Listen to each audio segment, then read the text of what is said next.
Section 4.1 are angles and their measure. So the first thing we need to do in this section is we need to familiarize ourselves with some terminology, because if they come up in word problems or in questions, if you understand what the words mean, it makes it a lot easier to solve the problem. So an acute angle is any angle that is between 0 and 90 degrees. We actually say it's not, if it's equal to 90, we actually call that a right angle. So it's really 0 up to but not including 90 degrees. If we're measuring the angle in radians, we would say 0 up to but not including pi over 2.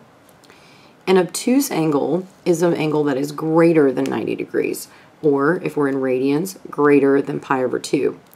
We define an angle as starting at its initial side and we rotate toward the terminal side. So terminal really just means where you stop. So this angle, if we were measuring theta, theta would go from here to here, and we could see that we traveled in a counterclockwise direction. If it's not specified where to start the terminal side, we always default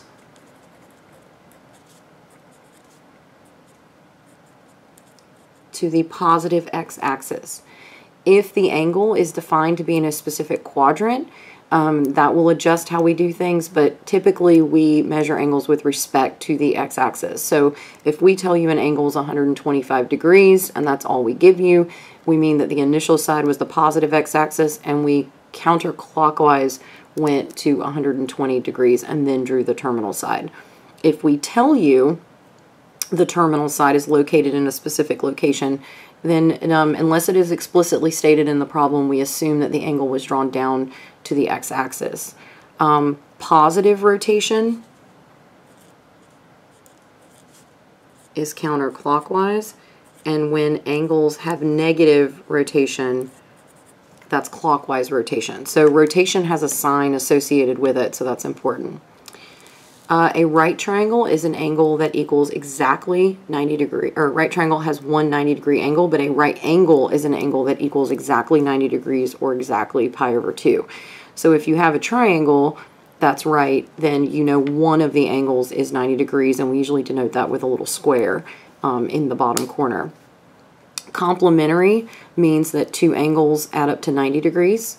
And supplementary are when any two angles sum up to 180. So that can sometimes come up in word problems, or if you draw a diagram and you see an angle, if you see something like this, you have a straight line, and we're told that this angle is 30 degrees. Well, we know that this entire thing is 180, so these would be an example of supplementary angles, and so then you could say, well, this angle has to be 150 because we know the total measure, right? Something similar is true for right angles. If we see that two lines, right, form a right angle, but maybe we have some kind of divider between them, well, if this is 10 degrees, then this has to be 80 because these two form a right angle. So these would be complementary angles. Radian measures are what we use to measure when we're doing any formula where you have a theta, like by itself in the formula, we always default to radians. We can convert from degrees to radians, where we say that 180 degrees is pi radian. So an actual radian, if you want to get exactly 1 radian, it is the angle measure of the arc of a circle where the arc length equals the radius.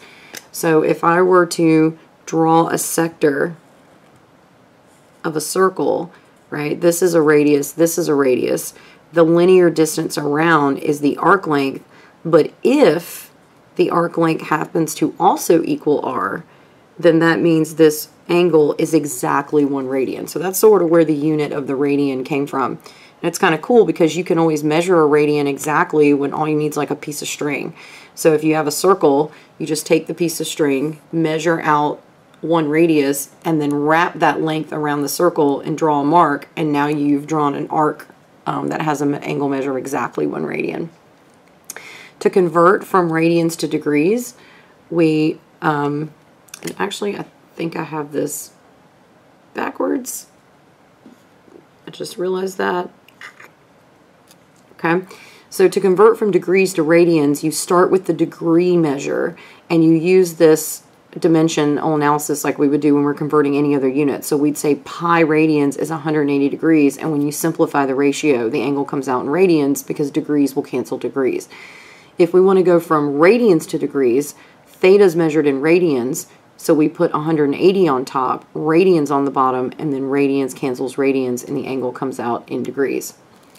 Pi is a real number, or excuse me, an irrational number, but it is approximately 3.4 radians, but these decimal places go out for forever. So we're never going to use 3.14 in our calculations, but it's a good idea to know about where it falls on the number line. So if you're ever trying to get a rough estimate of something, you know it's about 3.14. When we're using angles in geometric formulas, right, we have the arc length formula, which is S is r theta. S is the arc length, like we talked about here. It's just the measure around the circle. Theta is the angle in radians, and r is the radius. So if you're doing a problem and you want to measure arc length, we have to make sure that we convert the angle to radians if it's not already in radians. If you want to find the area of the sector, well, there's actually 3 permutations of the formula. If you know r in theta, you can calculate it by 1/2 r squared theta. If you know r in the arc length, you can do 1/2 rs.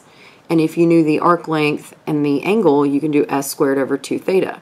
So you really only have to measure one, or remember one of these, because if you need the other 2, you can find it by just rearranging the arc length formula and substituting in. And so that's how these are derived. So for example, let's say that the only area formula I can remember is r squared theta, but I don't know theta. But I do know that s equals r theta. So if I want to replace theta, I can say, well, if s equals r theta, then s over r equals theta.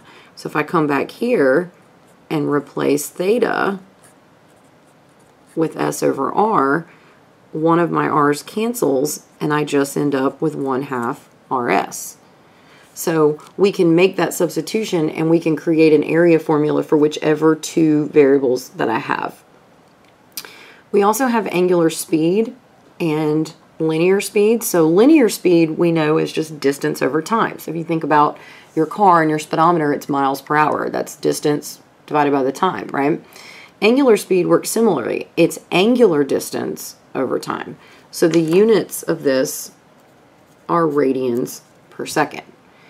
We can go back and forth between the 2 by multiplying r times omega. So what you get here is, let's just say for a second, r is in meters. So you get meters, right, times radians per second, and that will come out in meters per second. Because radians are technically unitless when we're doing calculations. So a meter times a radian is going to come out to be a meter. It's really nothing over seconds. But we write RAD when we're doing calculations, so that way we can inform whoever's looking at our work that we're in radians and not degrees. Degrees do have a unit attached to them, and we do have to write the degree symbol whenever we're in degrees. And that is why these calculations will fall apart, because you can't do meters times degrees. That's not nothing that will work out dimensionally mathematically.